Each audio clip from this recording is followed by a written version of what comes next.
Welcome to another edition of the Red Pill Diaries. I'm your host, and I got him in the booth. Yes, yes, yes. I'll bring him in, but I have to say this, and I'm so embarrassed. I'm so embarrassed. I'm waiting for Dimitri, right? And I'm in the wrong studio, and I'm looking around. I'm like, oh my God, the time is counting down, and I'm realizing I'm in tomorrow's studio for the next guest, and I'm like, in like 1 minute and like 30 some seconds, and it dawned on me that I was in the wrong studio. And I'm like, when I get back to the studio with Demetrius, he might think that the show is canceled or whatever. So I am so sorry. So let me bring him in. Dimitri, how's it going? Good, Rich. It sounds like it's Back to the Future, brother. Thank you. Hey man, thank you for joining me. Would you tell my audience a little bit about yourself? We know that you're from Canada, you're a lawyer, you're an activist and all of that. Would you tell the people before we get into our discussion, would you tell the people a little bit about yourself and what Sure. you like to do? So I was born and raised in Canada, and then went to law school there, and I actually started my legal career not in Canada but in New York City, back in the early '90s, a long time ago. Spent a few years there working for a big corporate law firm. Then they packed me off to their Paris office. Went there for a couple of years, and then I decided that was a soul-crushing experience. So I left the practice of law for a few years. Did something that was rather unusual. I became a professional blackjack player, with a bunch of other disgruntled people on Wall Street, bankers and lawyer types. So I did that for a few years, and then I returned to the practice of law in Canada in 2004, and I became a class actions lawyer. And I went to the other side and started representing basically individuals and union pension funds and litigation against corporations and their directors and officers for securities fraud mostly. But I also started doing some human rights work and some environmental work. Then I retired from the practice of law in 2015, at least class actions law. I started doing a lot of pro bono work. I became politically involved in 2020. I ran for the Green Party of Canada leadership. There were 8 candidates, and I finished second with 45% of the vote on the last ballot. So we came very close to winning, and I ran explicitly as an eco-socialist. We can get into what that means if you want, but basically that was my platform, and I was pleasantly surprised that we managed to get so close to winning because, in Canada, socialism is a dirty word, despite what people say about Canada. And then afterwards, I decided to disengage from politics pretty much, and to focus myself on activism. And since this war began it really began in 2014, but the large-scale land war that is taking place between Russia and Ukraine began 18 months ago. I've pretty much been devoting myself on a full-time basis to writing about it, researching it, and urging my fellow citizens to stop supporting the escalation of this war and to try to bring it to an end by peaceful negotiation, because I think, at the very least, this is going to result in the destruction of Ukraine, which is the country we're supposed to be helping. And at the very worst, it's going to result in a nuclear war. So for me, this has been pretty much my number one priority for the last 18 months. Well, why do you think the West is so invested in this war? And why do you think that they hide the links to fascism and Nazism? And they continue to harp on this line that no one is biting on, and that this war was unprovoked and is purely Russian aggression. Well, this is all about hegemony, man. That's what this is all about. When the Soviet Union, from the demise of the end of the Second World War up until the demise of the Soviet Union, there were 2 superpowers in the world. This, I think most of us who were alive then understood this perfectly well: the Soviet Union, and the United States. And when the Soviet Union collapsed in the early '90s, the United States found itself in a position that I think was really without precedent in human history. It was not just the most powerful country in the world, but its power was of global reach. And it enjoyed a position of pretty much of unchallenged global hegemony, from the early '90s right up until, I'd say, the mid-2000s and 10s, when China emerged as an economic superpower. And also, when Russia began to sort of rehabilitate itself under the government of Vladimir Putin from the disastrous decade of Boris Yeltsin's rule. So now all of a sudden the United States found itself challenged by potentially two peer states, peer economies, peer militaries. And the neocons in Washington decided that this is just something they weren't prepared to tolerate. They weren't prepared to tolerate a scenario in which the United States government was in a position to impose its will on anybody around the world. And I want to be very clear about this, Rashid. This is not about the United States people. The people of the United States are as oppressed as many of the peoples around the world where the neocons are doing their dirty business. Mm-hmm. The United States government doesn't act in the interests of the American people, in my opinion. I lived there long enough to see with my own eyes, walk in the streets of New York, Baltimore, Washington, Los Angeles, Chicago. I've been all over the United States, and it's absolutely crystal clear to anybody who takes the time to see with his or her own eyes what's happening on the street, that the U.S. government does not serve the interests of the American people. And American foreign policy doesn't serve the interests of the American people. It serves the interests of the oligarchy, of the billionaire class. It's their power that this war is designed to preserve. And why do they hide the fact that, Ukraine's government and military, are infiltrated by neo-Nazis? Because, of course, if we in the West understood that that was true, we would rebel against our government's policies towards this war. Because most people, thankfully, in our societies, despite all of the indoctrination, want absolutely nothing to do with Nazism or neo-Nazism. As you were talking, I was just thinking over some of the government officials in the West and their lineage and their connection with Nazism, like in Canada, Chrystia Freeman, her grandfather, and this should be like front page news of the connection with Nazism and what just happened in the Canadian Parliament and what is going on in Ukraine, and likewise with some of the officials in the United States and how they came up through the ranks, and some of them are related to people who tried to overthrow Roosevelt for a fascist dictatorship in the United States. A lot of people don't know about that, but why do you think it is suppressed so much, and why do you think that the people are so naive and so easily led by the government to accept this? Because you see governments in the Middle East, how corrupt they may be, governments in Africa, some governments in Europe, they would overthrow their government. They would be out on the streets on it, like what's going on in Japan and Korea that's never publicized. They have had constant protests about U.S. bases, U.S. Birthing rights to ports and stuff. Yet in the West, in the United States and Canada in particularly, there's no major uproar about both governments spending towards a Ukraine war while the people, the masses of the people, are suffering. Well, our leaders love to talk about disinformation coming from foreign governments, and particularly the Chinese and the Russian governments. I just laugh whenever I hear these. I wouldn't be at all surprised if the Chinese government, the Russian government, are in various clever ways trying to influence public opinion with disinformation. I'm sure that they are to some degree, but there is no propaganda system anywhere on planet Earth, and I would go so far as to say, as any point in human history, that is as effective and powerful as the U.S. propaganda system, which now prevails over the entire Western world. We in Canada are consuming as much propaganda from the U.S. propaganda system as our brothers and sisters in the United States. And this system, Rashid, it works in ways that, most people aren't even conscious of. So for example, what we call entertainment, the stuff that's being produced by Hollywood, it's pretty much propaganda masquerading as, entertainment. What we call advertisement is corporate propaganda. We don't call it propaganda, but that's what it is. A lot of the music that we listen to on radios is propaganda. I remember, that I used to love, for example, listening in my younger days to Tupac Shakur. A lot of his music was revolutionary. You don't hear that on the radio anymore.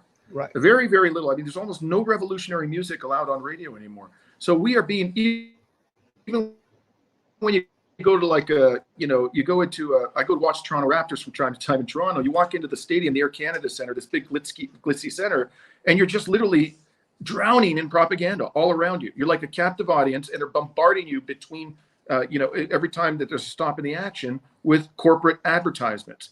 And they'll bring out people from the Canadian military, and they'll do their thing on the marching band, it's to try to inspire Canadians to support the Canadian military. So we're literally drowning in it. It's everywhere all the time. And a lot of it we're not even conscious of. We don't even consider it to be propaganda. And as a result, the government gets away with the most outrageous lies. The most outrageous lies. We need to stop focusing in our countries on the disinformation that's being disseminated by foreign governments in their own countries, and start paying real close attention to disinformation that it's being jammed down our throats 24/7. That's causing us to make decisions that are not in our own interests, that are in the interests of the oligarchy.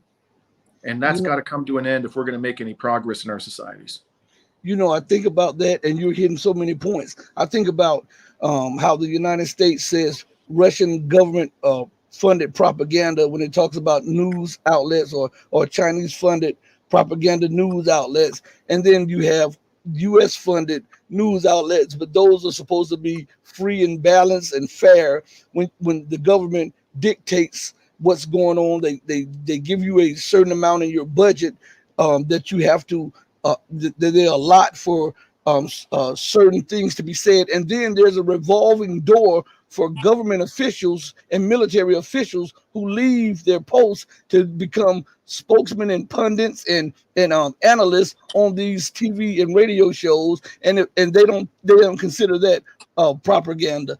I think the minds are so inundated with imperial hubris that it is now seeping down into the minds of the people without a second thought. They believe that America is still America from 20 years ago, and China is still China from 20 years ago, and Russia is still that broken part of the Soviet Union from 30 years ago, 40 years ago. And in reality, the world has changed. And if you look at it, the world is moving on from dollar hegemony.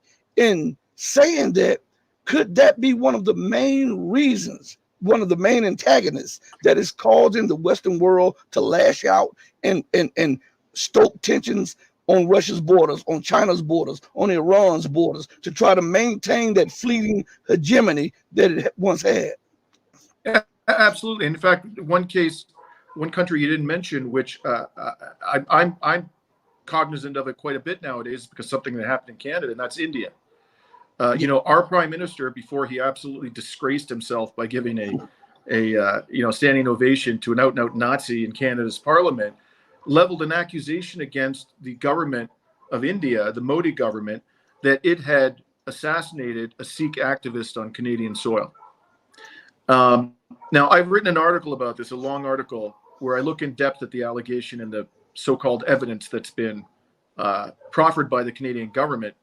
And the picture, I'm not going to get into the details because it's a long discussion, but I think that the most plausible interpretation of why that accusation has been leveled against the government of India is that the Biden administration is basically using the Trudeau government, which is a vassal of Washington. Let's just call it what it is. It's a vassal, to make life difficult for the Modi government.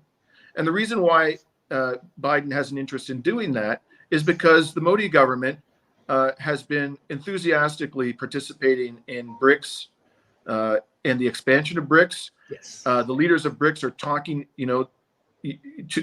overtly and enthusiastically about bringing the era of U.S. dollar hegemony to an end. They're talking about ending the use of the U.S. dollar in trade between BRICS members. They now have, if you look at the combined GDP of the BRICS nations, they rival, if not surpass, depending upon how you measure GDP, the GDP of the G7. The energy resources, now that you've brought Saudi Arabia, Iran into the BRICS, you already have Russia in there. The energy resources of the BRICS vastly surpass those of the G7. So, it's not just about military power. It's even more so about economic power. The project of U.S. global hegemony and Western hegemony cannot be sustained if the U.S. dollar loses its role as the global reserve currency, and they know that. The United States government will not be able to borrow obscene sums of money to fund the military-industrial complex. You know, the cost of its debt is going to go way up if the demand for the dollar goes down, and that's exactly the trend that we are currently witnessing, thanks in large part to the BRICS governments. And so this isn't just about Russia. It's not just about China. It's about all of the countries within the BRICS that have decided they want to break from the era of U.S. global hegemony and introduce an era of what they call multipolarity. And, you know, I think another element in that India story is that the United States was angling for a major weapon sales package to India, including the souped up F-16s or souped up F-15s. The lemon. Yeah. Well, you said it right. I was going to be diplomatic about it, but you said it right. And India is shifting, and they're starting to listen to Russia about where their interest lies, especially when it comes to China in this border issue. And I believe that they're using this Canadian so-called assassination on Canadian soil as a huge amount of pressure on India, because if you listen to the U.S. Government's response and the Canadian government response, it was tantamount almost to a warning, and a severe warning, because think about it in these terms. If they push that further, they can then justify and say that this was an act of aggression against a NATO member, and meaning that they could invoke Article 5. And this is what they're putting India on notice, not to veer too far into the sphere of the BRICS plus. I believe that's one of the elements. What do you think on that? I think you're absolutely right. I think there's, I hadn't thought about the NATO angle, but that's absolutely at least an implicit message. If you commit a political killing on Canadian soil, are they capable of constructing an argument that Article 5 of the NATO treaty has been triggered? Sure, they're capable of doing that, and I'm sure that the Indian government is perfectly cognizant of that fact. I think at the end of the day, look, and by the way, I want to be clear. It's possible that the Modi government is behind the killing of this individual. His name is Nijar. And why do I say that? Because the Modi government, rightly or wrongly, had identified him as a terrorist. That's what they claimed him to be. So is it beyond the realm of possibility that they did it? No, it's not beyond the realm of possibility. But as I pointed out in the article that I wrote about this, there's nobody on God's green earth that engages in extraterritorial assassination as much as the United States government. I mean, come on. And the second most, and maybe even worse, arguably, is Israel, which receives $3.8 billion a year in military aid from the United States government. They've been running roughshod all over the world, killing people. And in fact, when they killed the person, I think it was last year, the Biden administration announced that they had killed, I think his name is Al Washiri, but I'm probably mispronouncing it. He was reputed to be the leader of Al-Qaeda, and they killed him on foreign soil, and Justin Trudeau openly praised Biden for this. In the Biden administration, the Trump administration murdered on Iraqi soil, I believe it was in 2018, Iran's top general, a man by the name of Soleimani, killed 9 other people in that attack with a Hellfire missile, some of whom were Iraqis. This was on Iraqi soil without the consent of the Iraqi government. The Trudeau government did not say shit about this killing, even though it almost ignited a war between Iran and the United States. And at the time, Canada had 500 soldiers in Iraq, and they were on an American base that was attacked by the Iranians in retaliation. They were put in harm's way, and the Trump administration didn't even give an advance warning that they were going to do this. Yet we didn't hear a peep of condemnation from the Canadian government. But when it happens on Canada soil, oh my God, it's an unspeakable outrage. And all of us in Canada are supposed to get up and, condemn the Indian government. These are crimes wherever they happen, Rashid. It's not just a crime on Canadian soil. It's a crime when it happens in Iraq. It's a crime when it happens in Afghanistan. It's a crime wherever it happens. And if you're not prepared to condemn it in all circumstances, then nobody should take you seriously when you do.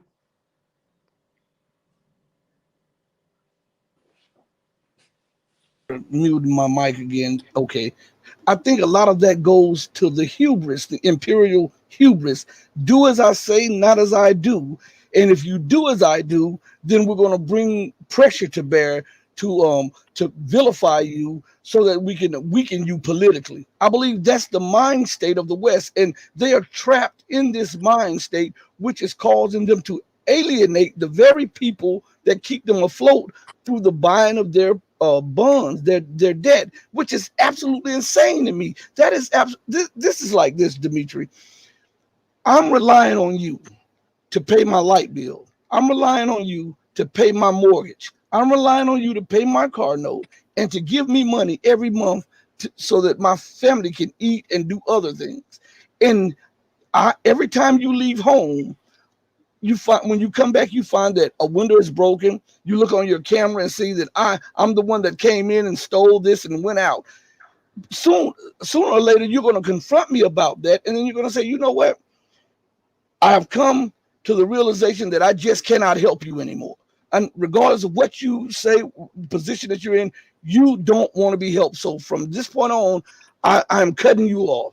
That's, to me, that is what it seems like the world is now doing because of the irrational, lunatic policies of not just America, but the entire Western world as we know it. Yeah, I've got this saying, which the older I get, the more I think this is true. And that saying is impunity makes people stupid. So because the US government and its vassals have gotten away quite literally with murder for decades with no accountability whatsoever, absolutely no accountability, they have become incredibly hubristic. And they think that no matter how badly they screw up, how outrageous their behavior is, how careless, how reckless it is, there'll never be any consequences. And we're seeing this in dramatic right now, as you say. I mean, a perfect example of this is the German government. The German government cutting off the supply of relatively cheap Russian gas, which was a pillar of the German economic model over the last 20 years. Without that gas, Germany's toast. It's absolutely toast. And they actually believed that this sanctions regime they were imposing on Russia was going to work, even though Russia's commodities, its natural resources, are absolutely indispensable to the sustenance of the global economy. You know, its agricultural resources, its energy resources, it's water, it's wood, it's minerals, go on and on and on. These things are necessary to the healthy function of the global economy. Cutting Russia off from the global economy was doomed to be a disaster for countries around the world, including countries in the West, particularly Germany. And they did it anyways, Rashid. They did it anyways. And even today, when we see the effects of this, Germany's economy is going down the toilet. They still won't reverse course. They still won't try to repair the relationship with Russia. They still won't try to restore the energy relationship with Russia. Instead, the stupid-ass German government is now buying huge amounts of LNG from the United States, which is far more expensive and also is far more polluting. And they're doing this even though one of the coalition partners is the so-called Green Party of Germany, which is supposed to be focused on, environmental responsibility. So the level, there's no shortage of stupidity in the halls of power in the West nowadays. That's for damn sure. Man, I'm telling you, you hit on a lot when you said that. And I think about with these sanctions, America issued sanctions, and then she becomes one of the largest buyers of. Now she's prohibiting everybody else from buying Russian resources, and she's become one of the largest buyers of Russian gas, one of the largest buyers of Russian oil, one of the largest buyers of Russian fertilizer, and all of this stuff. But if you buy it, you fall under the sanctions list. Even her allies are not immune to being sanctioned and being brought down economically. With a friend like that, who needs enemies? I've been saying that for years, man. We need to redefine what it means to be an ally, because the people we call allies are, just doing the most fundamental damage to our societies and our economies. It's absolutely unconscionable and unthinkable to me that these people would knowingly. I don't care how much of an ally we are. If you're asking me to implement policies that will be not just detrimental to the well-being of my household, but almost fatal, I would say, listen, if that's your position, and it's not, and you've done your appraisal on the outcome in your household, okay, you can do this. That will not bother our friendship. But don't force me or try to force me to put bullets in all chambers of the gun and put it to my head and my family's head, because that means that we're only friends and allies when you need it. What about now that I need it? You're ignoring my needs and my national security and my livelihood and my vitality as an economy, as a nation, as a people, as a culture. How can we be friends and allies when this thing is only a one-way street? Yeah, and you know, Rashid, that's exactly the question the Ukrainian people should be asking. How can we be friends and allies? Who's doing the dying out there? Who's doing the dying? It's overwhelmingly Ukrainian people. Mm-hmm. Is there any hope of them winning this war? Not a hope in hell. That's obvious to anybody, military or non-military observers who are paying attention and have an ounce of objectivity. There was no hope that this offensive was going to succeed. They didn't have sufficient air power. They didn't have sufficient artillery. They weren't sufficiently well trained. The Russians were too well dug in. They telegraphed what they were going to do, and Western governments pushed the Ukrainian government into launching this offensive, and tens of thousands of Ukrainian men are dead, and the front line has barely moved an inch. And they have the audacity, Western governments have the audacity to call themselves the allies of the Ukrainian people. It's disgraceful. They're like you said, with friends like that, who needs enemies, man? This is going to end in the destruction of that country. It's absolutely depraved what we're doing to Ukraine. And then they're doubling down and quadrupling down on failed policies. It's like they're going in the room, all of the Western leaders are going into the room, just putting their hands in a hat, not looking at what they're pulling out, and just throwing it up against the wall to see if anything will stick. What is happening right now, and someone needs to tell them, is that this is the undoing and the unraveling of American power, of NATO power, because what we see right now, even through all of the propaganda, we see Russia. You remember they told us that Russia was a has-been power that could not project itself past its borders. And then at the same time, they told us that Russia was a threat. But what you're seeing now is Russia grinding down what we would say a de facto NATO power for the fourth time, and beating Ukraine in all of the Western world militarily and economically and politically on a global scale. Now, if we're seeing this and the United States is saying, hey, we must stick with this policy and we must stay with Ukraine as long as possible, but we have a more pressing problem with China. Think about this. China's industrial and military capacity dwarfs that of Russia by multiple times. And they did an article, a report saying that China's shipbuilding outproduces the U.S. by 238 times military shipbuilding capacity. How can you expect to win the war on somebody's door when they can manufacture weapons at will? And for every loss that you take, it takes you 5 to 10 years to replace that loss. Every loss that they take, they can multiply their ship. If they lose one, they can put 6 into the battlefield.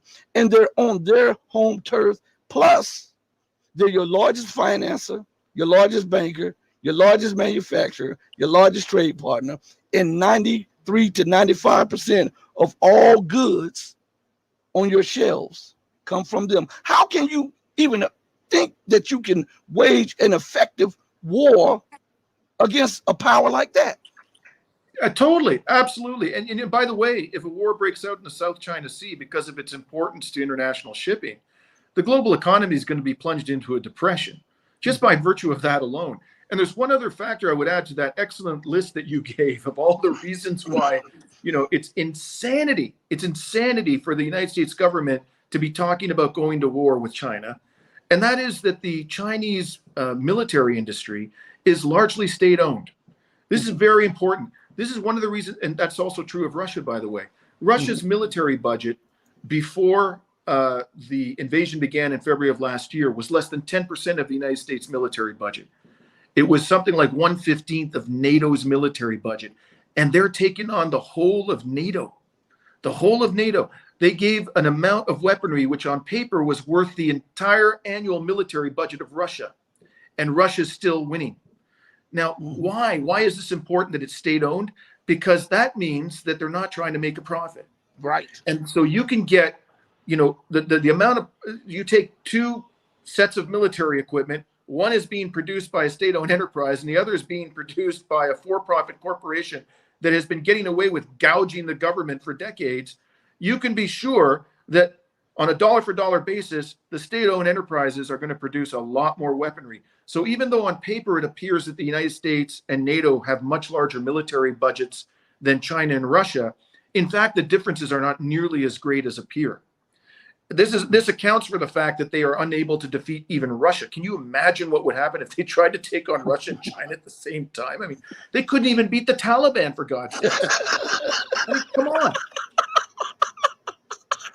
Soviet era, 20 years they spent, and the Taliban had nothing more than Soviet era small arms, and they ran the whole of NATO. The whole of NATO ran from Afghanistan with its tail between its legs, and we're supposed to believe that these people can defeat Russia and China?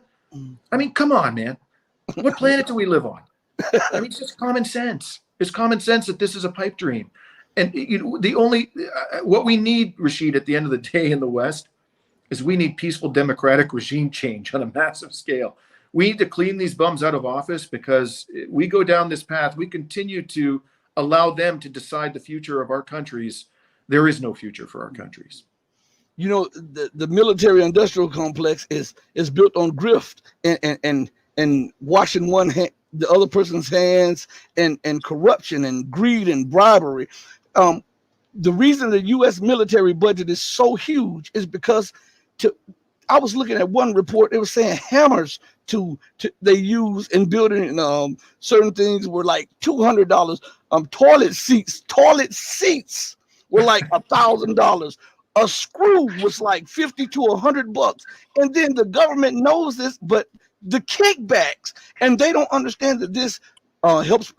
First of all, it gives you a false sense of domination because your military budget is way bigger than everybody else. It gives you a false sense of pride that you can be able to deal with threats, when in reality, there's the weaponry that you are making is inferior to what you publicly state. And this puts you in a bad position, not just economically, but militarily, when you have to use this, as we can see when they went to war in Iraq. Scott Ritter told me that the United States said that they had intercepted Scuds, but they didn't. The Patriots failed. They didn't intercept the Scuds and stuff. So yeah, you're not hearing about Patriots anymore, man. Right. Nobody talks about the Patriots in Ukraine anymore. What happened to them? What happened to them? And speaking of Patriots, I was looking at, I'm glad we're on this subject. I was looking at a report 3 days ago, and I was reading, and I could not believe what I was reading. And they were saying that the Patriot success rate was 6 to 8%. 6 to 8%. Hey, I could put a blindfold on and get a rock, and I'll do better than that. I mean, 6 to 8%. And you're spending billions of dollars, and then you're putting these tests together, and these are controlled tests where the missile knows where the other missile is going, and then the missile, you slow one missile down so the other one can hit it, and then you use that in a video so that you can package this and force sell it on so-called allies and people that really don't know what's going on. That's why when Turkey was first into looking for an anti-aircraft system, they actually did not choose the Russian. They chose the Chinese version. And the United States said that was absolutely unacceptable for Turkey to choose the Chinese air defense system. And so the U.S. put pressure on Turkey to renege on the deal that they were signing with the Chinese. And so Russia entered the fray.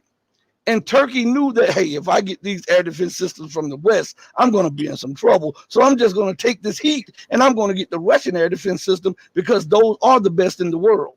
But the Chinese the reason the Chinese deal was so much better is because the Chinese air defense system that they were offering was an upgraded version of the S-300, but with technology transfer. And the United States did not want Turkey to have that. And speaking of that, why is it that Turkey is a NATO ally? I need to ask these questions while I have you. Why is it that Turkey is a NATO ally and it's the only NATO ally that is not afforded NATO air defense systems on a continuous basis on its territory, and it is blocked out of the F-35 airplane, I would say, scheme, and the United States have withheld Turkey's plea to get F-35s, and yet Israel has multiple F-35 and are acquiring more and is not a treaty member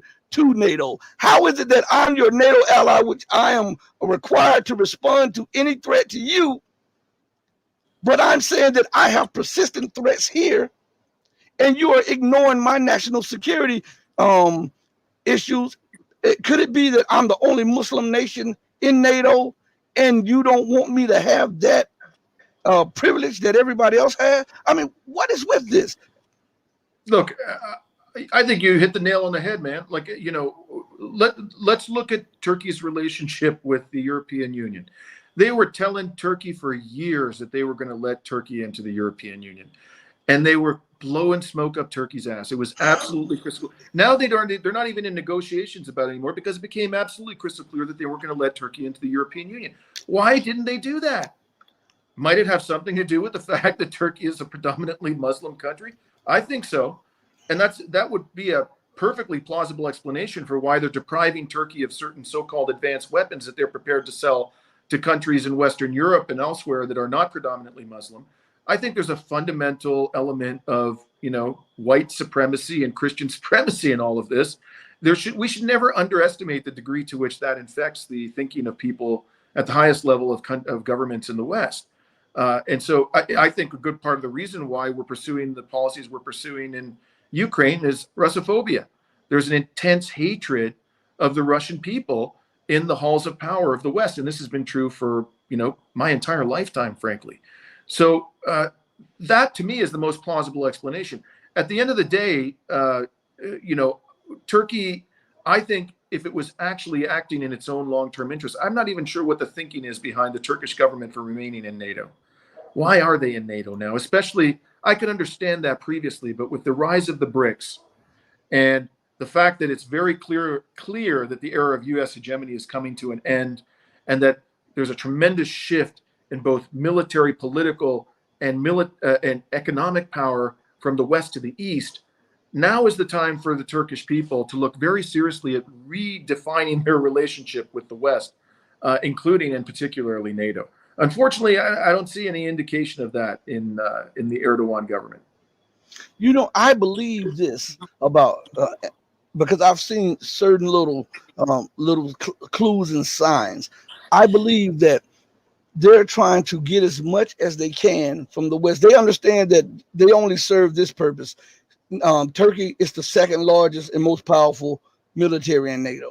They know that, and they know that they serve a purpose for the West because geographically it lies right at the Dardanelles Strait. Yes, they control entrance into the Black Sea. They control entrance, and they know that that they, even with all of this bickering between NATO members, they know that they still hold sway there.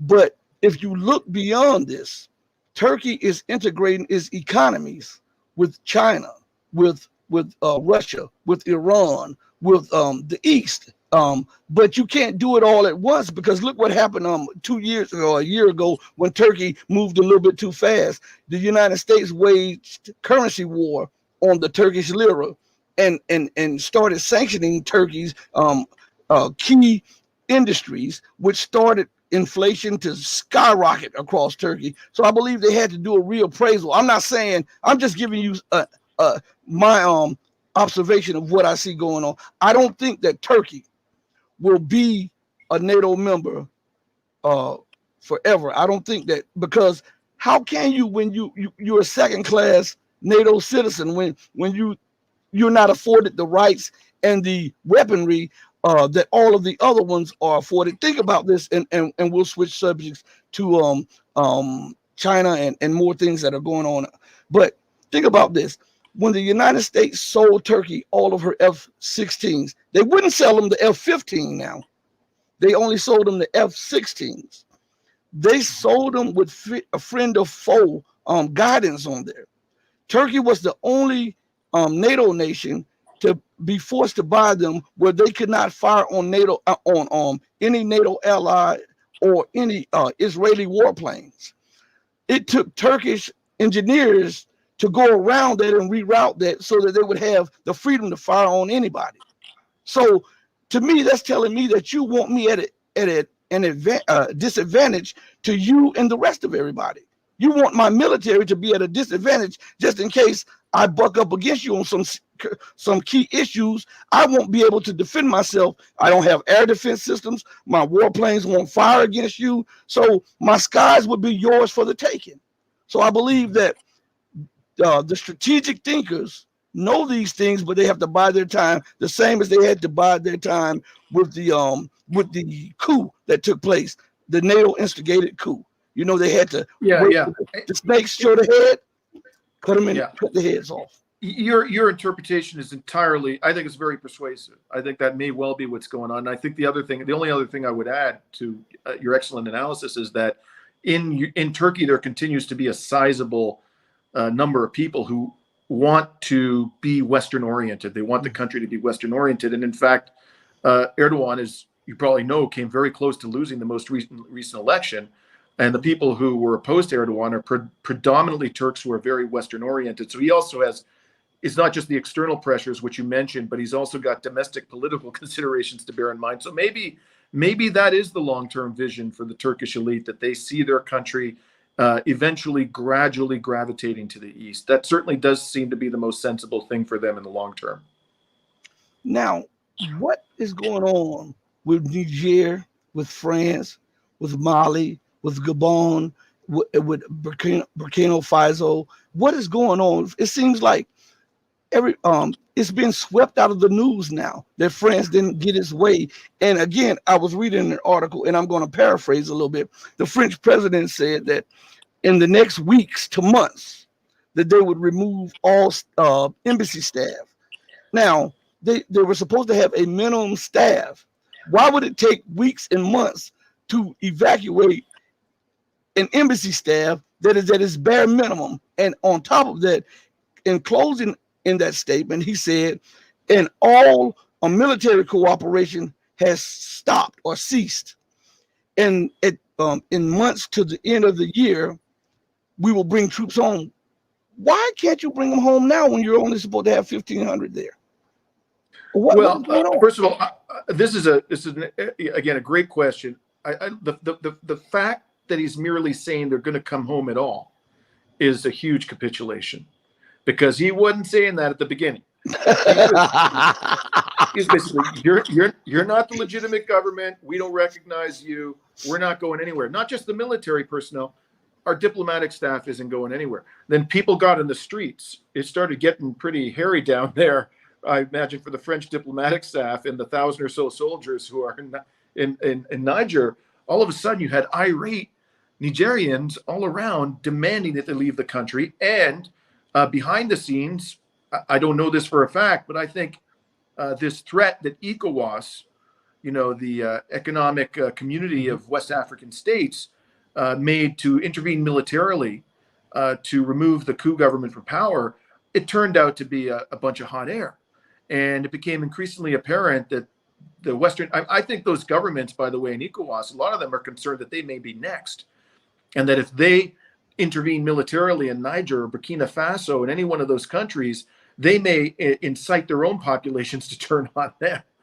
There's a real, as far as I can tell, I'm no expert on, West Africa, but as far as I can tell, there is a real and genuine surge of anti-colonialism and nationalism of the good kind, not nationalism that results in, persecution of minorities, but nationalism as in we demand our sovereignty be respected finally once and for all. You got away with replacing your colonial regime with this fraudulent neo-colonial regime, which you didn't call colonialism, but that's what it was. It was just colonialism under a new guise. We are fed up with that, and it's time for you to leave. Now, what's really interesting about this, I think that's very real. It's very genuine, and it's inspiring, frankly, to see this happening in Africa. But there's another school of thought, and some of this is reflected in the French press. I saw an article in Le Monde along these lines where they're questioning whether this is all somehow being orchestrated by the United States. The United States, according to some people in the West, some geopolitical observers, may be maneuvering to replace France as the neo-colonial power in West Africa. There could be some truth to that. Certainly, the United States government is capable of that. But I think at the same time, there is a really genuine, powerful swelling up of demand for sovereignty, for the respect of the sovereignty of West African nations. And whether or not France ultimately leaves, I think probably what's going on is Macron is trying to draw out the withdrawal of his military forces for as long as possible, just in case he can pull some rabbit out of the hat somewhere. Maybe he can persuade Nigeria or some other West African state or states to intervene militarily. So far, it doesn't appear that that's working. So he's trying to draw it out. But the mere fact that he ultimately made that commitment is a massive humiliation for France. France has been revealed to be a geopolitical pipsqueak. That's exactly what it is. It can't even maintain dominance in West Africa, where it basically had carte blanche.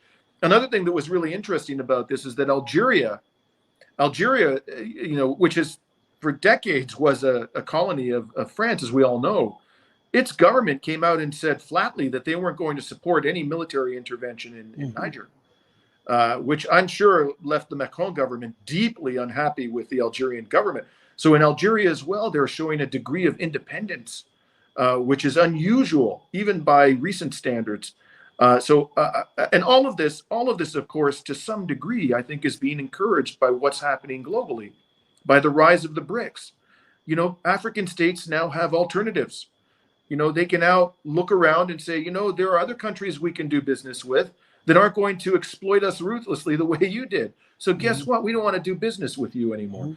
They didn't have that alternative for a long time. So this is a very, very powerful phenomenon, and one that I'm personally very heartened to see. And I hope that it spreads to other countries in West Africa. That would be a wonderful thing to behold. France announced the removal of the French ambassador from Niger, and then the eventual reassignment of the staff and the military from Niger. But this happened after they tried to instigate a coup in Burkina Faso, the strong man of the alliance. They wanted to overthrow Captain Torrejo because they see him as a symbol of African independence and African pride and African power. And they tried to instigate a coup with him because they still had some operatives in the military, but they failed in what they tried to do. And only after that did they announce that they were going to pull out from Niger. But with that said, you go back to something you said about the United States could be something like trying to push France out. Well, we know the United States plans never really happen the way they really plan them out. So they may have those intentions, but that's not really how it happens, So, let me put something up. I see something. Let's see if I can. Oh, okay. Hold on one second. For everybody's in the chat, my StreamYard post is going slower. So Dimitri and I are getting them slower than what you're getting, what you're putting out. So please charge it to our head and not to our hearts. We really appreciate it. But Auntie Ann, thank you. She has a question, and then I'll get back to something I had to say. She says, question about BRICS Plus. If they're utilizing the BIS associated central banks, how is that legitimately de-dollarizing anyone? BIS is Western control. Do you want to take the question? I'll let you fire away on this one if you want to go first. They're utilizing this right now.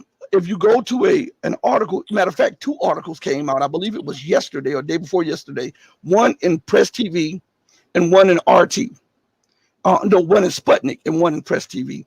And one was being reported by Iran and one was being reported by Russia. And they were talking about how all of these BRICS nations and all of the global South nations that have their own independent monetary system are linking up, and they're aiding the ones who are trying to. But until then, they will still be trying to use, the most convenient one until to the weaker nations are able to formulate their own. And then once those nations formulate their own, they'll connect it all in a system that will supplant SWIFT. And I believe that system is the Chinese Union Pay system, because that has a global reach. Mir has a reach, but Union Pay, the Chinese Union Pay, outstrips Visa and MasterCard. So I believe that would be one of the mechanisms for that. And to give you an example, Auntie Ann, when a baby is born, the baby may see you walking, and the baby may want to walk and run, but the baby has to crawl. And then it has to pull itself up a little bit and take some shaky little steps and fall back down and take a few shaky little steps. And then finally, when it gets settled, it starts walking a little bit at a time. And then when it gets proficient with walking like that, then it goes into running. And I believe that is the idea that the BRICS nations and the BRICS Plus nations are using as they try to put together their financial and economic system that will supplant the Western dominated SWIFT system. What say you on the matter? The only thing I'll add is just to follow up on the metaphor you use of the baby crawling. There's a lot of great analysis on a website called Naked Capitalism, and the founder of the website, Eve Smith, who's been talking about de-dollarization. This really is a long-term process. It's not just about international trade. The US dollar permeates the global economy, and it's going to take quite some time for it to be displaced as the global reserve currency. And I don't think that the leaders of the BRICS countries have any illusions about that. They're trying to go about this in a very methodical, careful manner without causing undue disruption to their own economies and to international trade flows. And it's going to be probably a decades-long process. And Auntie Annie says this also, and I'll let you, I don't know if it was a question or a statement, but I'll let you handle this one. She says BIS is Bank for International Settlements. But yes, that's right. Yes. Yeah. Excuse me. But a lot of nations right now, even though they use BIS, a lot of them are doing currency swap agreements, bilateral trade agreements that are outside of the SWIFT dominated system and the US dominated financial architecture. And this is what's rattling the cage of the UK, the US, and NATO, because I continue to tell everybody, the London Gold Exchange is the center of the gold world. And the New York Exchange is tied to that. And if China is supplanting that with the Shanghai Gold Reserve, Russia has now oil bourse. Iran has an oil bourse, and Iran has a gold exchange now, and Russia is setting up a gold exchange. These are methods to ensure, I would say, stability in the upcoming financial system, because gold is the ultimate insurer of stability. And what's this guy named Sergei Glaziev? I think that's his name, from Russia. Talked about he talked about a commodities based system. Well, when you look at South Africa, one of the largest producers of gold and has some of the largest gold and platinum reserves. You see Russia, one of the largest producers of gold and have one of the largest platinum reserves. You have China, the largest producer of gold. Then you see all of these nations that are in BRICS and BRICS Plus, and then they will expand BRICS Plus next year. These nations have a huge potential to have a commodity-based system that will supplant the dollar. And I think they're doing it step by step by step until you see the house. When you look at the house being built, at first you just see a open slate, and then you see them putting in framing and plumbing, and then you see them putting up the sheetrock and the electrical and all of this. And before you know it, months after month, they put in the finishing touches, and you'll say, wow, that's a beautiful house. I didn't think that house was going to be that beautiful when I first saw it. I think that's what's going on right now in the financial system. What say you on the matter? Yeah, and I just add that I think they're just laying the foundation right now. They are not even at the point of erecting the walls, the structure, the frame of the house. They're laying the foundation. That in and of itself is going to be a major challenge. But if you see the share of the US dollar in international trade, it is slowly ticking down. It still is huge, but there's definitely a downward trend. So they're making progress. And the real question, I think, is at what point, does this become highly problematic for the US economy? At what point does the sort of disintegration of the US dollar's status as the global reserve currency become so critical that the United States economic system can no longer continue to be sustained on the current basis? I don't know I don't think anybody really knows the answer to that question. And it could cause a crisis, a massive dislocation in the U.S. economy, a lot sooner than people think. This is extraordinarily complex, but it is a momentous development in international affairs. And I don't think people are looking at it. I don't think they're looking at it in the light of what it is. This is truly astronomical and unbelievable that in your lifetime, you're seeing the greatest, the most powerful, and the richest nation that we've known in the last 5,000-6,000 years, and its system of governance being supplanted by something else. There's a great paradigm shift underway, and this is causing the Western world to be dislodged from their position as the hegemon.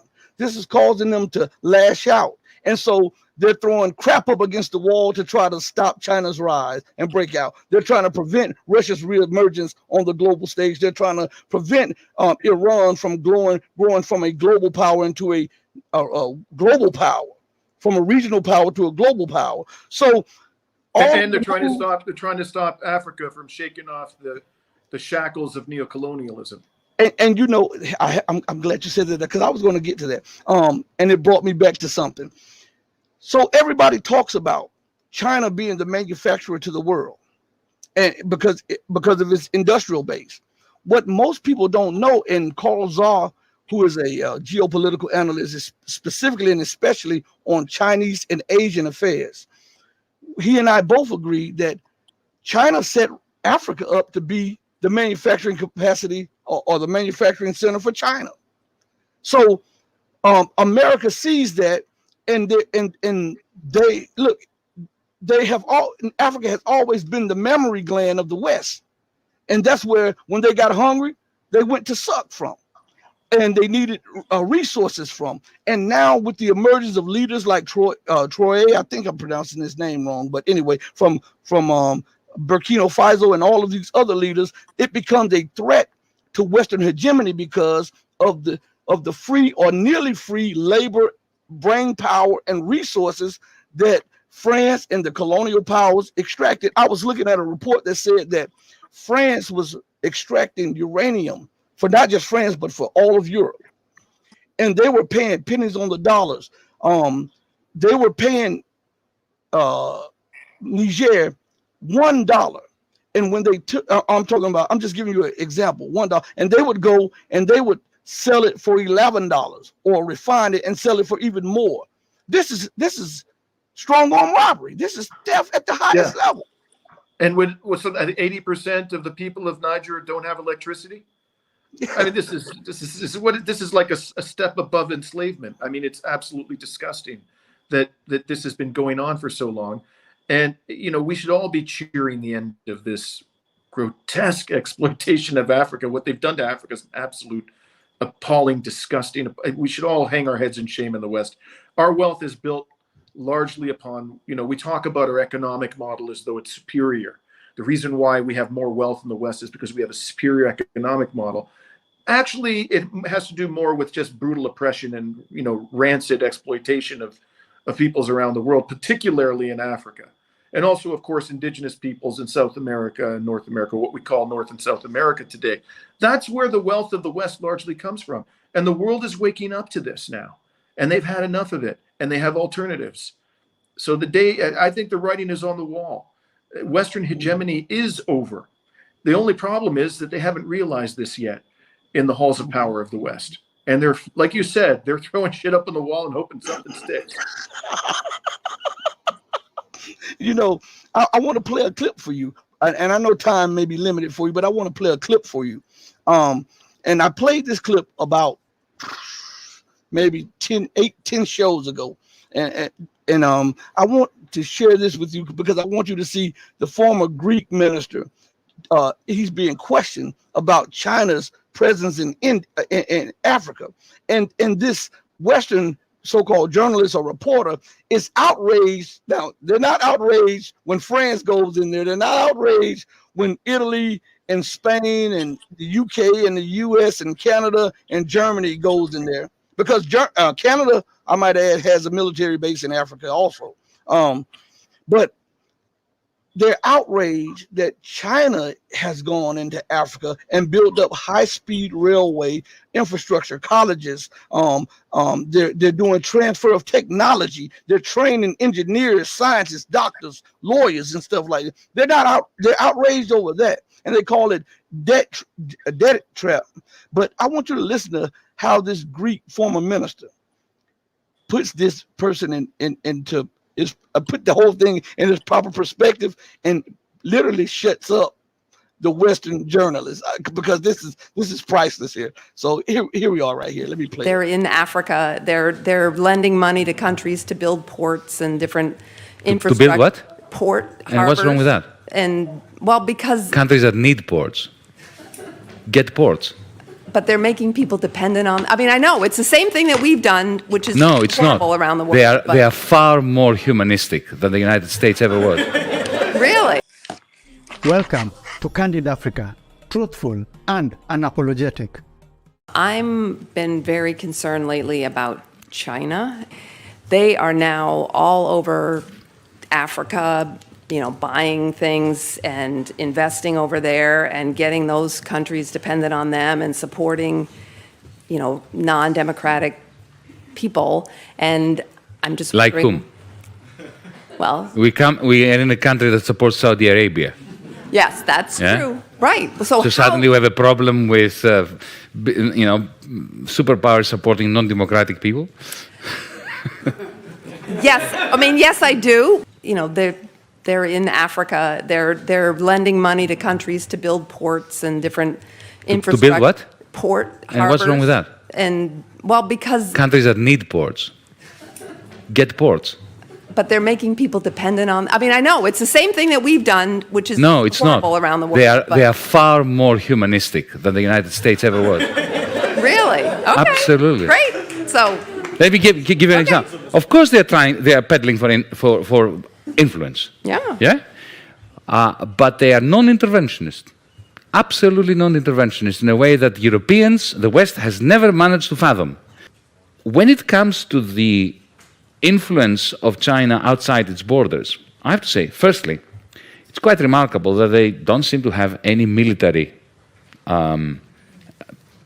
ambitions. Secondly, Africa. I'll give you an example, a specific example. Ethiopia.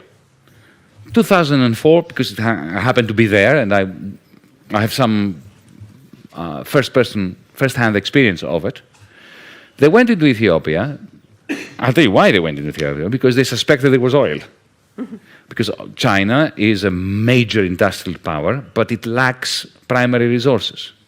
Now, instead of going into Africa with troops, colonially, destroying the country, killing people like the West has done for the last 100 years, what they did was they went to Addis Ababa and they said to the government, we would like, we can see you have problems with your infrastructure, we would like to build some new airports, upgrade your railway system, create a telephone system, and rebuild your roads. And we'll do this all for free. No strings attached. We don't want anything from you. And they did. Why did they do it? Because it's soft power. Because because they knew that if oil is discovered, and it was discovered later, then, of course, the Ethiopian government will be much more open to Chinese oil companies coming there. They have never combined their investment with imperialistic. Can you imagine if that was a German company or an American company? That's why I'm saying I don't think you should worry. Okay, I won't. There we have it. Let us know if you liked or hated what you heard in the comments below. So, we're waiting for Dimitri to come back. I think he he is busy at this moment, but he'll be right back in the booth. So again, we've seen the hypocrisy of the West on display at an unimaginable scale. And as I say often, the reason that we're seeing these skirmishes and scrimmages between Eastern and Western blocks and Eastern and Western powers is because you have one ascending and one descending. Did you finish hearing the video clip about how the former Greek minister actually put things in the proper perspective and shut the journalists up in words? Yeah. So Yanis Varoufakis was, the finance minister in the left-wing Syriza government that came to power in Greece in January 2015 for the first time. It's interesting to know his background. He led Greece during the first 6 months of 2015 in negotiations with the IMF and the European Commission and the European Central Bank, which came to be known as the Troika of Greece's creditors, to try to relax the austerity requirements they had imposed upon Greece, which had caused a Depression-era level of economic contraction, some 25%. And it's Greece, where I am now, has never recovered from the austerity imposed upon it by these Western financial institutions. And it got to the point where they were basically telling this democratically elected government, we don't care what the Greek people want.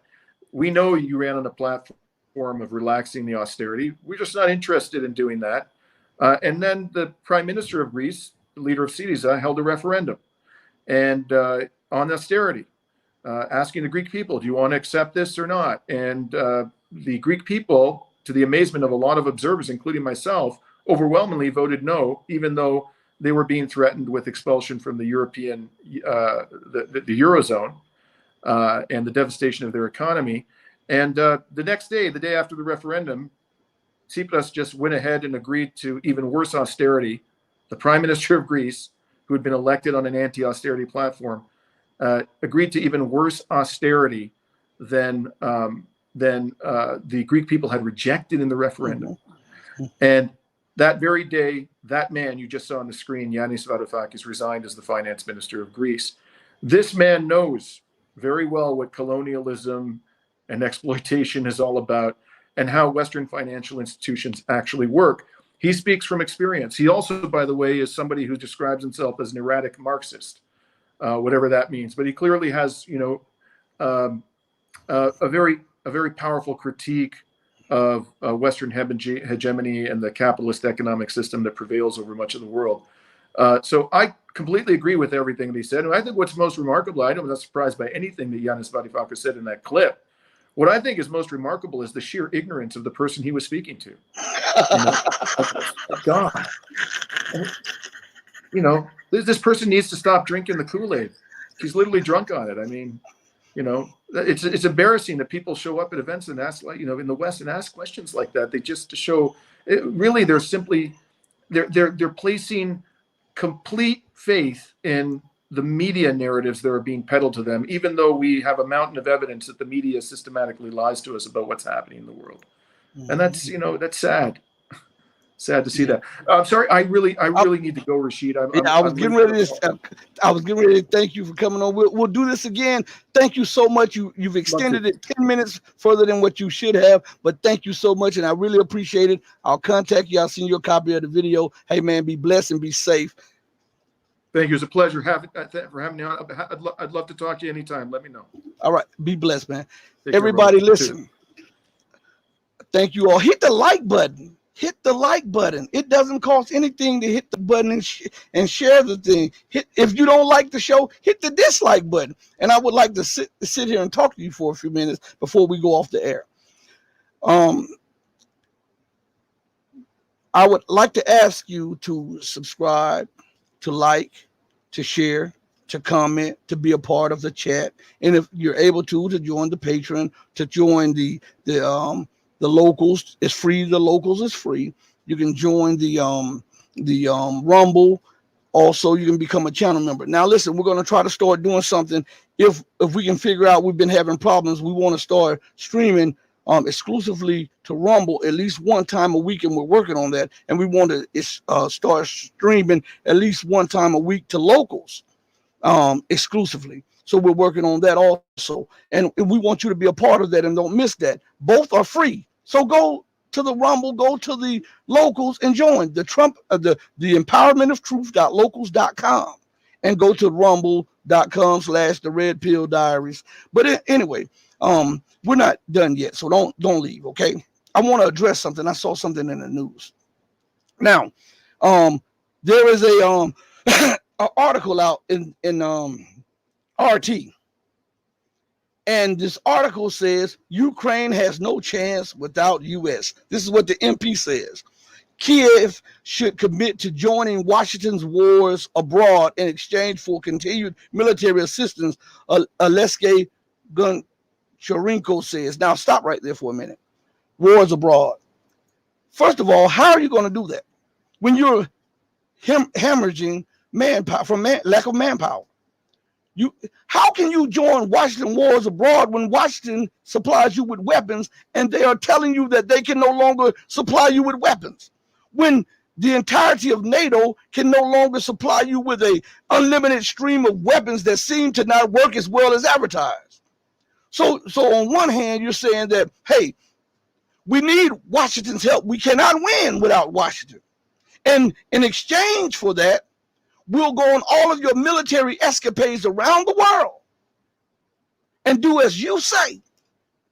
Do you see where this is leading? This is leading to uncontrollable global war. This is what the empire wants. See, somebody said it beautifully in the chat. Let me go back and see if I can pull it up real quick, because I know the chat goes real quick. Somebody said it really beautiful, and I put it up on the screen. And let's see. Give me a second. It says, all right, here it is. I think it was Mehdi. Mehdi says this. Here is something to think about. The U.S. is beyond recovery because of its debt. The only way to get rid of its debt is war with the country you owe the money to. You win, you owe nothing. This is what, and then listen to what he says right here, which is very rational and very truthful. I want you to listen to this.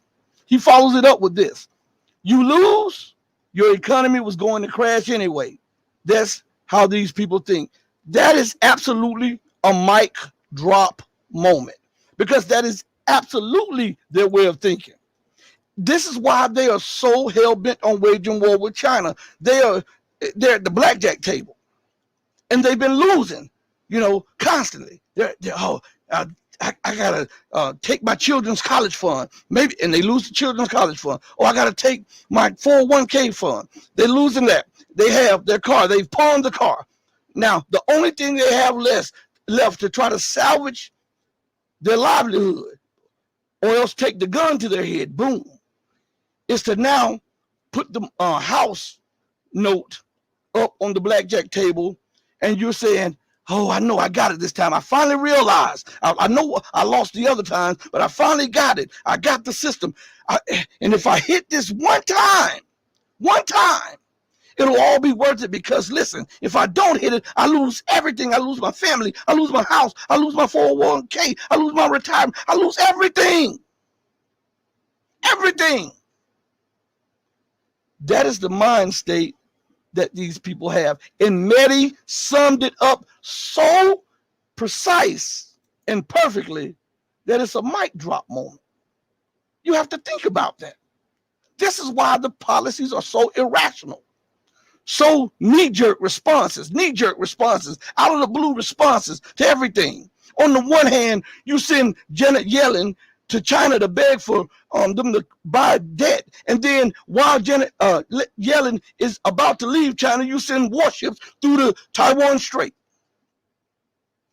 On the one hand, you said there will be no Ukrainian capitulation. And on the other hand, you send feelers out to Russia to see if they're willing to put a pause to the war, because you're reeling from the war and you need a breath. You need to take a breath. But Russia saying no breath, no breathers. The last time we gave you a breather, you rearmed them in 2014, and you allowed them to be unleashed on the Russian population. No breather. We are watching something that is frightful, that is scary, but sometimes things that are frightful and scary, when looked at in the scheme of things, can be beautiful. We're watching an entire economic, military, and political and cultural architecture, global architecture, be removed from the scene globally. Never in 100 years did you think that America would be in this position. Tell me somebody 20 years ago thought that the great unrivaled hyperpower, because remember, after the collapse of the Soviet Union, America was feeling itself. The Western world was feeling itself. America was no longer a peer or equal among two superpowers. America had become a hyperpower, according to her. Google this. Meaning that she had no peer. She had no equals. She had no near peers. She was feeling herself, ignoring international law, ignoring national sovereignty, ignoring the wills and whims of the people and the nations at the UN and around the globe. She was doing that at will, ad nauseum. And now she's trying to forge the AUKUS. She's trying to forge the Quad. She's trying to do everything to try to maintain what little hegemony that she still has, what little vestige of hegemony that she still has. But one must remember that in this scheme of things, Jim Rogers, Peter Schiff, Gregory Mannarino, and a host of other ones have laid bare America's cupboards. And they have announced that America is the greatest and the largest debtor nation in the history of the world. Now, that sounds like America if she controls her spending. If America controls her spending, if America could just rein in her spending and focus on domestic policies, then she can overcome this. Listen to me good. In math, you have an equation that gets to 10, the number 10. I don't care how you sum it up. You say 1 plus 4 plus 5 is 10. 1 plus 9 is 10. 5 plus 5 is 10. 2 times 5 is 10. I don't care which route you use. The eventual destination is 10. So I don't care what America does. Her debt gives us the route of her eventual destination. Remember what happened to the Romans. Remember what happened to the British, the Swedes, the French. Anybody that was a global power in the annals of history in the last 6,000 years, what was their destination when they got on this debt train and they unleashed unbelievable debt? What was the destination? Imperial decline and eventual collapse. That is a mathematical certainty. So think about this. 10 years ago, 12 years ago, as I played to you all on the 2 previous shows, the professor of economics 10 to 12 years ago said that at that time, America had $222 trillion in debt. And they said it was 3 times the amount of the global economy. Listen to me good. I'm saying this for a reason, because I want to put something on your mind before we leave out, okay? And at that time, America's acknowledged debt was $11 trillion. Years later, we go and we say she was at $22 trillion debt. Remember that a few years ago? So that means at the minimum, we doubled the $222 trillion, which makes it $444 trillion, right? Now, what did America just acknowledge last week? that the U.S. debt now stands at $33 trillion. So now we go from 11 to 22 to 33. Those are trenches of 11. So the debt at minimum is $666 trillion. Look, I mean, that's significant. 666. That's significant. These are the numbers of her creation, and these will be the number of her downfall. Listen to what I'm telling you. The debt is so astronomical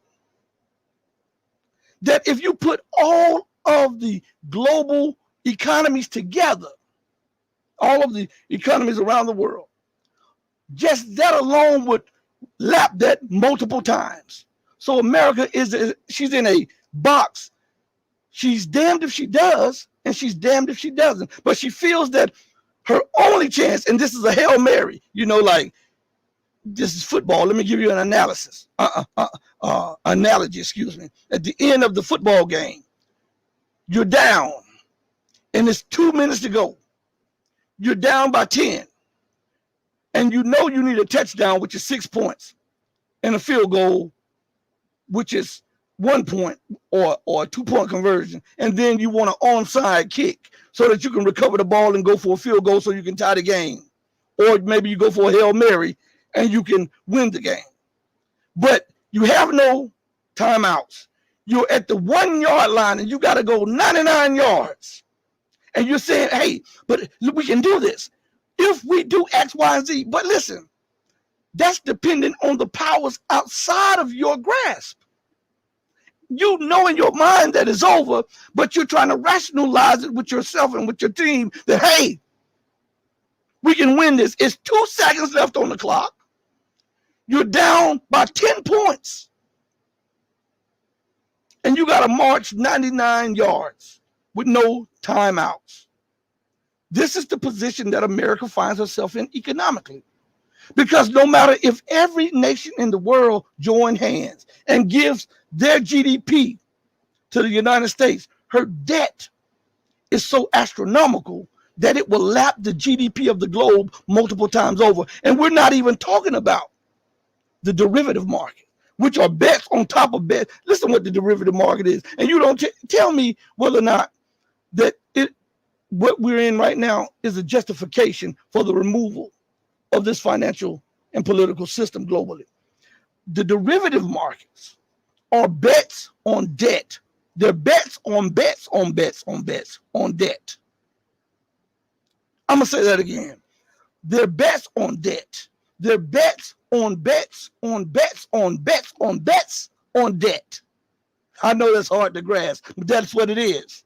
And I recently talked to Greg again, and he was saying that the derivative market is between, when I talked to him last year, it was between 2 and 5 trillion. Now it's between 3 and, there is no number because of all of the derivative bets. So how in the world can you extricate yourself? We're going to give the global economy more than what they are worth. We're going to say $200 trillion for the global economy. How can 200 trillion overcome 5 quadrillion? We're not talking about the 666 trillion in debt. We're talking about the 5 quadrillion. I didn't say trillion. I didn't say 100 trillion. I said quadrillion in debts. It's an impossibility. It's a mathematical impossibility. And when you reach that stage of understanding, you understand that collapse is a mathematical surety. It's a certainty. And this is the thing that the Western world does not want you to know. They understand. Listen, America's in that position. And then you say, well, why is Europe hitching its wagon to that? It's because they are so invested in this. They are tied. If America coughs, Europe gets the flu. That's why they're in all of these escapades together. That's why they're trying to create chaos. They believe that out of this chaos that they're creating, they will bring in a new order outside of the order that is being brought in by people who are fed up with the system. That's not happening. This is on a hope and a prayer strategy. They are praying that something will help them out. Let's see what Mehdi says. He says, the Red Pill Diaries, you got it, brother. Play it out in game theory and look at history. This has actually happened before. That's what listen, mic drop moment. Listen, I'm not going to even go further on this because this man gets it. He said it. He gets it. He's putting down some poignant points. And listen, so many things are happening which are showing you that is an improbability, a mathematical impossibility for the Western world to escape the debt crisis. That's why they're always talking about China. China's ready to implode. China's ready to collapse. China's this. China's debt such and such. Yeah, but they don't tell you that the majority of Chinese debt is held by Chinese citizens. So you're telling me that the Chinese citizens will willfully and willingly do something to prevent the rise of their own nation and to collapse their own economy and destroy their own prosperity when so much of the U.S. debt is held abroad? They want you to be concerned about over there when the house is falling in over here. The sheetrock just hit you on the head. The crown molding is falling down. There was just a hole in your sheetrock. You see the plywood falling off, right? The plumbing just fell out the upper level of your house, and you are concerned about what's going on over there. This is absolutely insanity. And nobody talks and tell you these things the way they should. On this, you're going to get the truth regardless of whether you like it or not. If you don't like it, you don't have to look at it. I want you to look. I want you to be a part of this. I want all of that. I get something. Hold on. Let me look at something. Joel said, hey, Rashid, if you can get the guys from the Duran on the show, it will be epic. Yeah, it would be. Maybe they would come on. I don't know. Hopefully. I extend an invitation to them right now. Right now, they can come on and we can chop it up and chat it about a whole bunch of things. Because we've got to get to the bottom of this. Everybody is sugarcoating. Everybody. And Jay Blue says, let me put this in. Jay Blue says they are borrowing money from China to give to Ukraine, which reinforces the insanity that I'm talking about. We need to make war with China while borrowing from China, while trading with China, while China is investing in our economy and in our nation. We need to war with them, even though they supply almost all the goods on the shelves of all the stores. If that is not a sign of lunatic policy and insane leadership, tell me what is. Listen, I thank you for joining me today on the most powerful platform for truth, bar none. Remember, as I always say, all of your favorite platforms, this little show right here is your favorite show. I am your favorite show's favorite show. Believe me when I tell you this. On that note, we go out the same way we came in, with love in our hearts for you if you love truth. Know that I love you with everything in my being, but the true and living God, he will always love you better. Until we next speak again, stay strong, stay true, but above all things, stay righteous. Hey, mama, your baby boy loves you more than life. Thank you, everybody. Deuces. I'm out of here.